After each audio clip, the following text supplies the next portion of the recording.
All right. Well, hello, everybody. Thank you for attending the ASI Digital Expo, and thank you for joining our session today, where we're gonna discuss the state of the industry and some of our most recent data, and go into it and show how that's going to be impacting the industry moving forward. So I'm C.J. Mittica. I'm the editor-in-chief of Counselor Magazine and ASICentral.com. And I'm joined by Nate Kucsma. Nate, what is your title and what do you exactly do?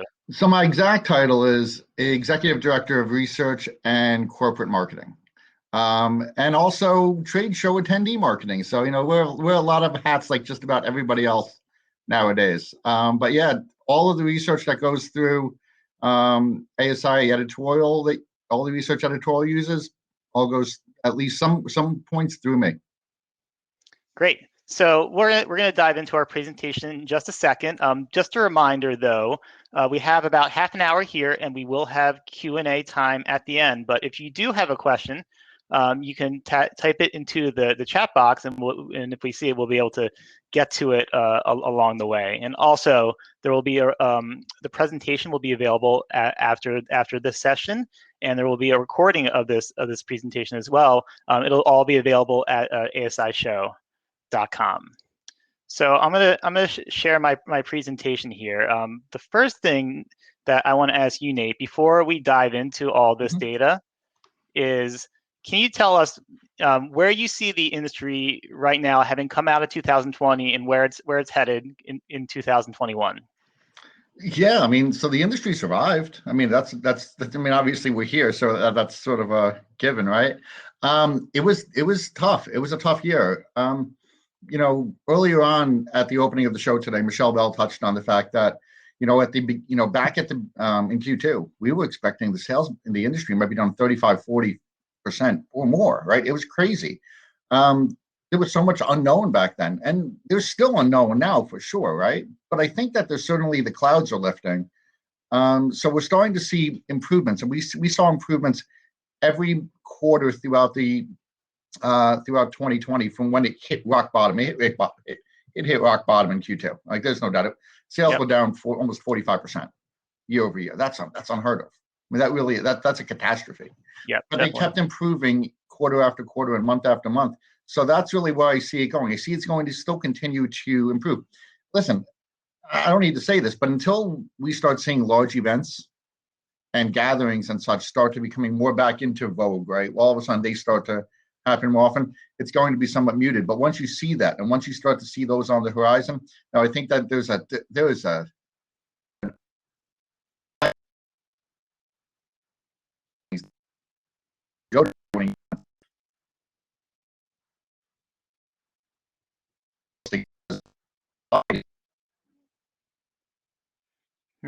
Hey, Nate, I'm seem to have trouble with your video and your audio.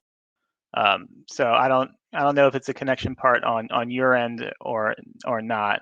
But I'll pick up the ball from here. Hopefully we can sort out your technical difficulties, and we can get back to you. So what I'm going to do is I'm going to move forward ahead here into our presentation. We're going to be discussing the 2020 sales, and the first thing here is where the industry ended up compared to 2019.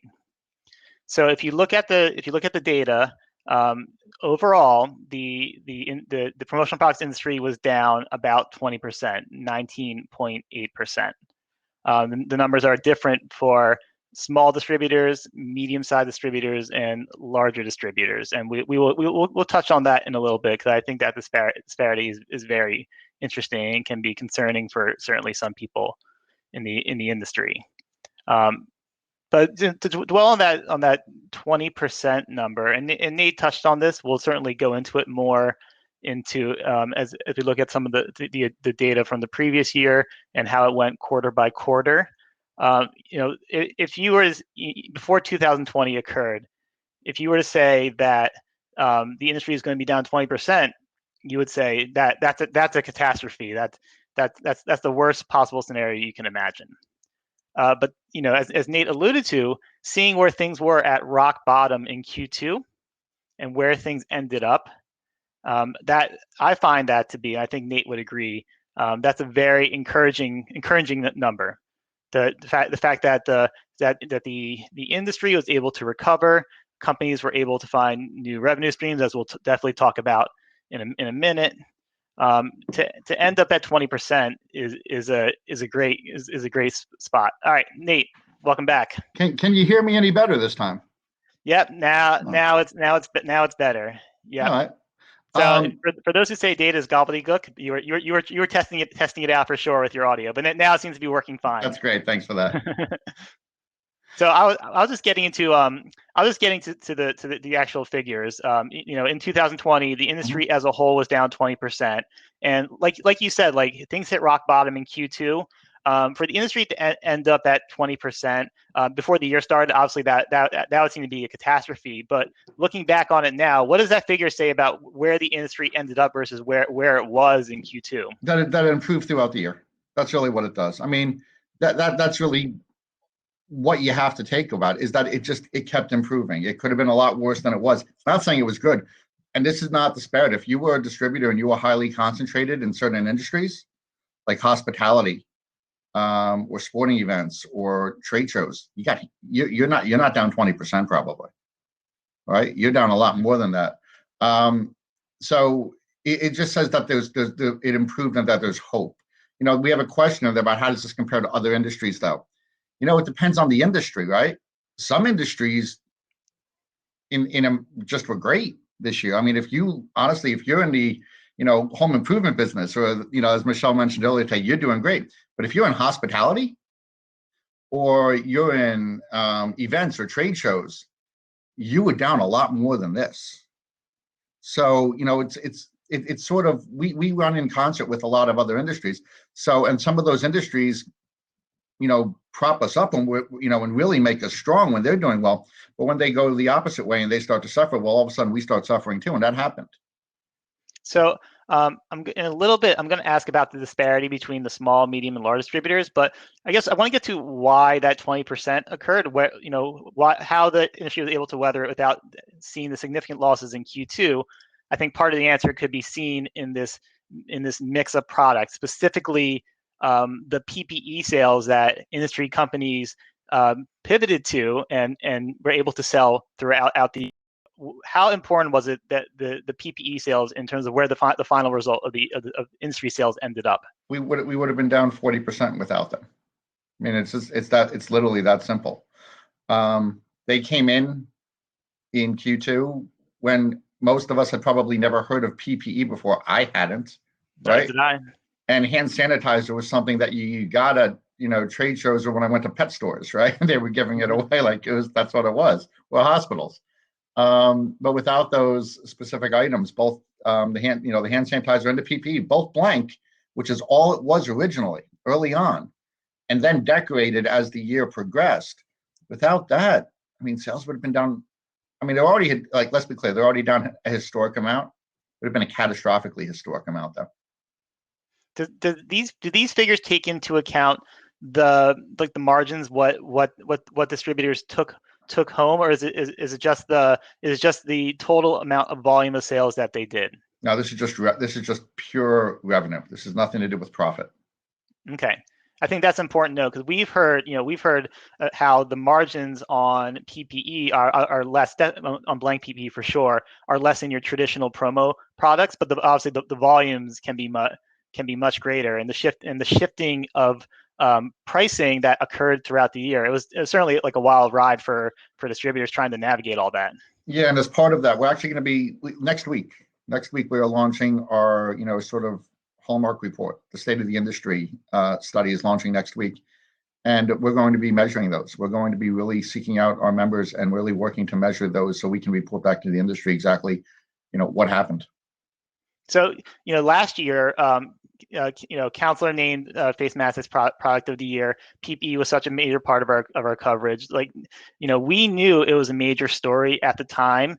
Looking at these figures now and the sheer volume of it and how it insulated the industry, it just confirms what we knew all along about just how vastly important PPE became to this industry during a really difficult year. Yeah, it puts numbers behind what we felt we already knew, which we did, as it turns out. So now that we discussed the PPE, I want to go actually back to our previous slide, because I think this has to do a little bit with it. So again, I mentioned the disparity between how small, medium, and large distributors did last year. Small distributors fared the worst. They were down 33% overall. And when I say small distributors, I mean distributors who have 250,000 or under in revenue. Large distributors, which we define as $1 million or over, were only down 15%. So that's a big difference. How would you explain it? Diversification, access to supply lines.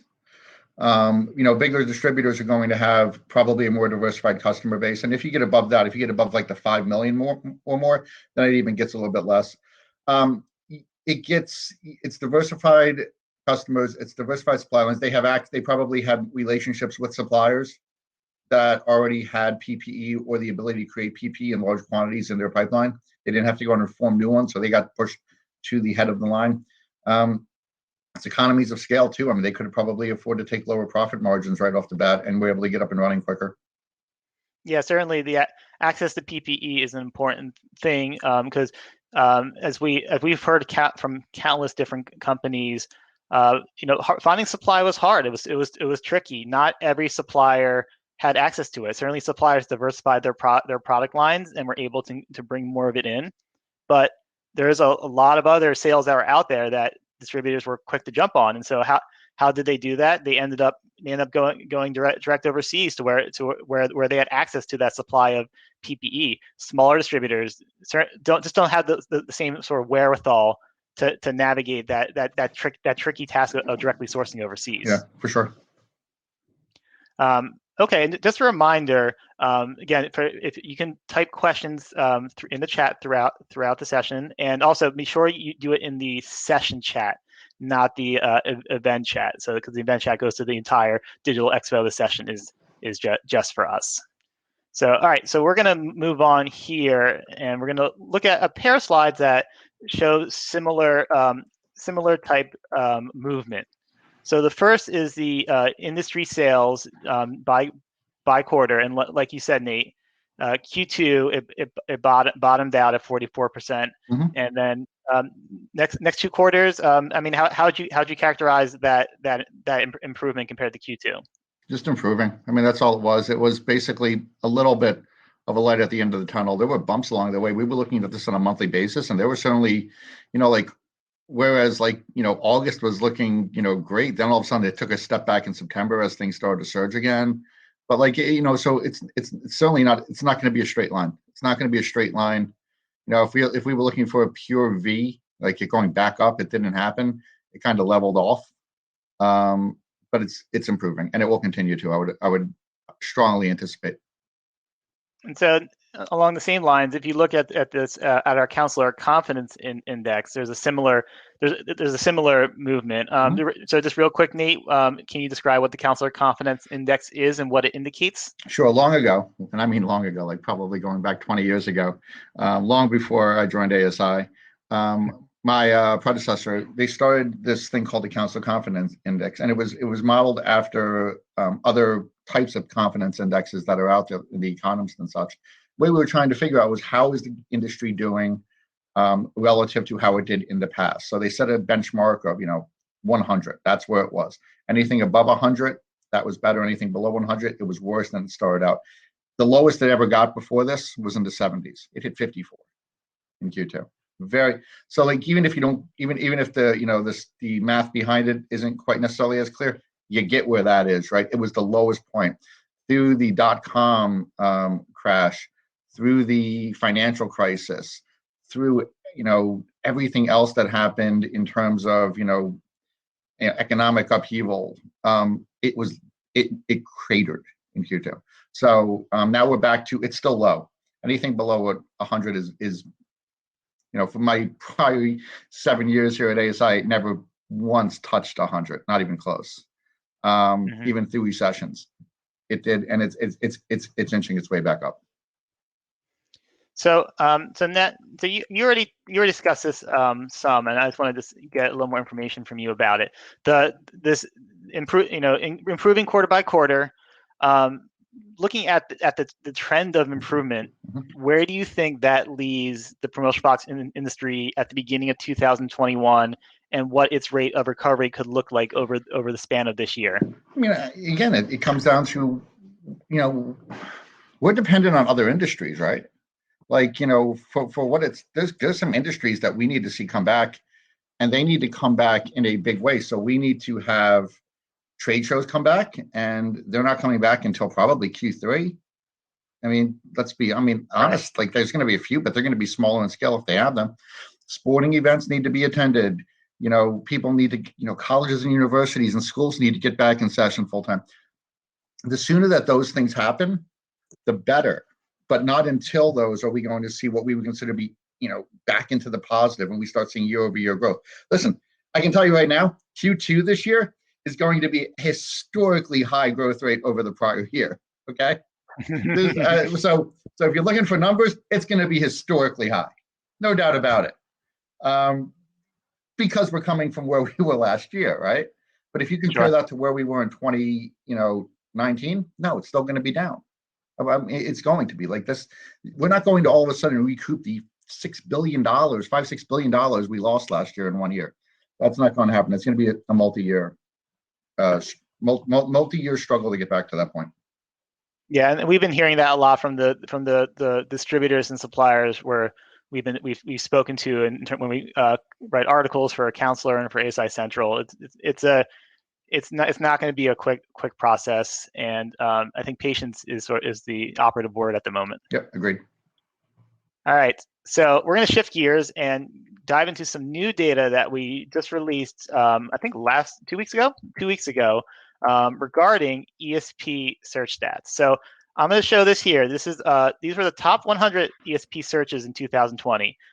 So I apologize if the font's a bit small and hard to read. I would say if you're looking for this, we'll see it bigger, have access to it in full.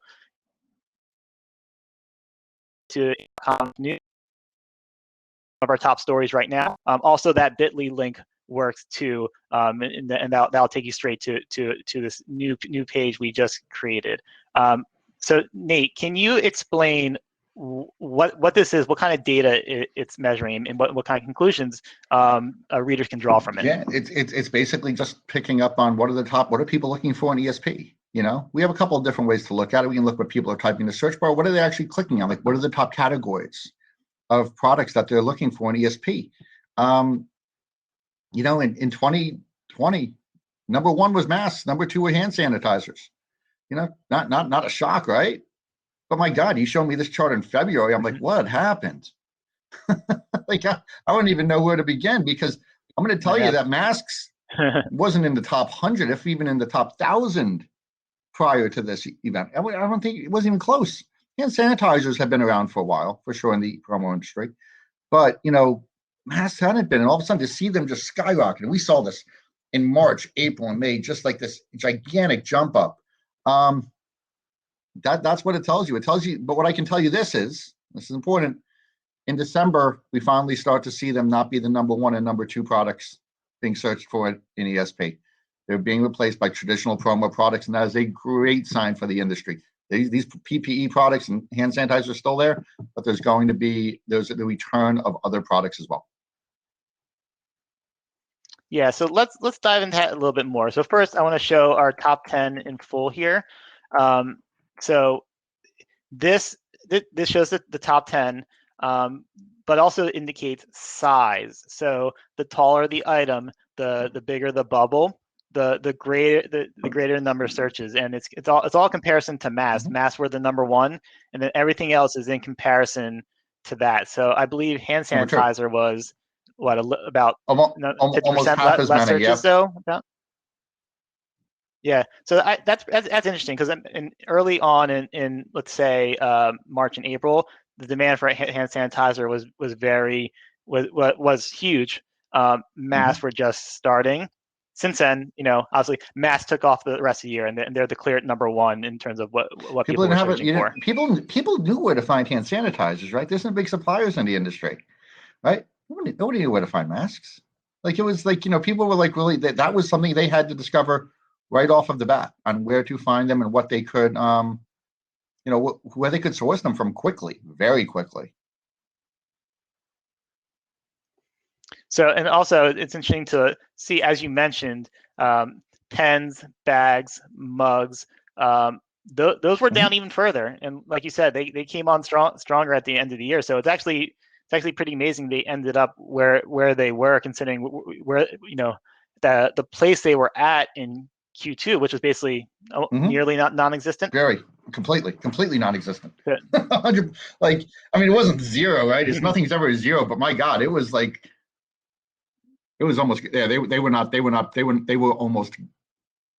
almost near as zero, as close as you could ever get. Question here: are we able to email these slides out to participants? So after this session, maybe later today, or at least after the expo is over, on asishow.com on the Digital Expo page, the PDF of this PowerPoint and the recorded session will be available. So I think you should be able to download it. Definitely go to asicentral.com and to the news page, because we have this and a lot more data that is readily accessible on that page.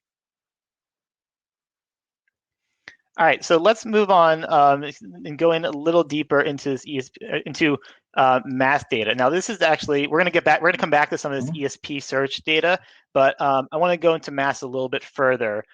This is some information from our ad impression study, which was fielded last year. Real quick, Nate, what is the ad impression study? What is the measure? We create this study so that our members can, when they're talking to their customers, they can show them what value they're going to get in numbers, in hard numbers, for each of the promotional products. So back when we did this, and we did this in the June and July timeframe, so we asked people who owned promo masks how often they use them, right?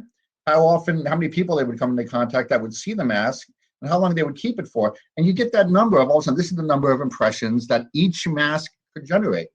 It's the same type of metric that people use when they're doing for, like, TV advertising or billboard advertising or newspaper advertising. The same concept there. So what you see is that when you put this in front of a client and you can say, hey, look at this. Look at the amount of impressions you're going to get by giving away one mask, or one pen, or one fleece, or a power bank. That we have this for all of that data, and what it really allows us to help our members really show the value of promo in a way that I don't think anybody else does. So looking at the number of impressions per promo mask, over 4,000. What does that mean? What does that mean in terms of mask? You get a lot of advertising impressions by giving away a promo mask if you're an advertiser. That's what it means. Just to be honest, you're talking about, for let's say mask costs $5, right? That means you're looking at an average cost per impression, 1/10 of a cent. If my math is right, it's small, really, really, really small. So the bang for the buck that you can get by selling promo masks, when in many, honestly, a lot of different promo products, and we have data on all of these that is readily available and free to all of our members at asicentral.com/study. That's all you need to type in, and you can download the entire report with over 130 ready-to-use graphics. But it basically shows you're getting an incredible value. And while it's not necessarily as infinitely trackable as Google, because everything on Google has to be trackable by clicks, right?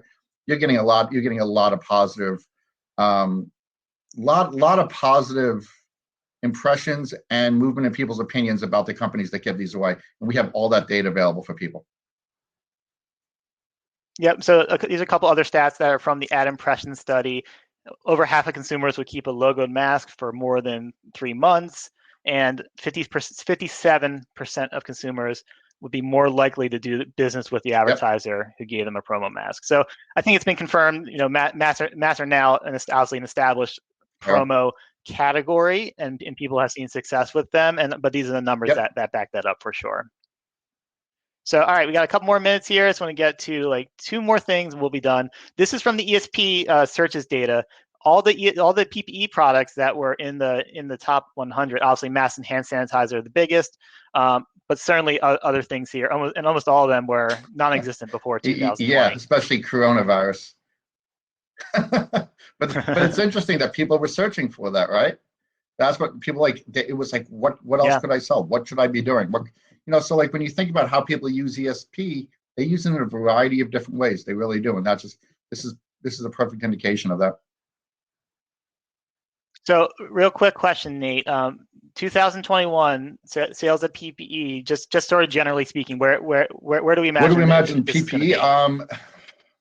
Man, it's a good question. I think you're going to see them still in the top 10, right? I think they're just going to, I think they're still going to be in the top 10, especially if there's going to be any like national mask mandates or something along those lines, which there may be. But it'll be not in the top 5.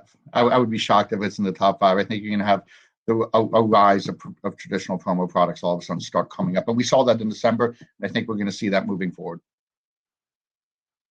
Yeah, and I'd add PPE is not going away. There's definitely, the distributors are still selling a bunch of it now.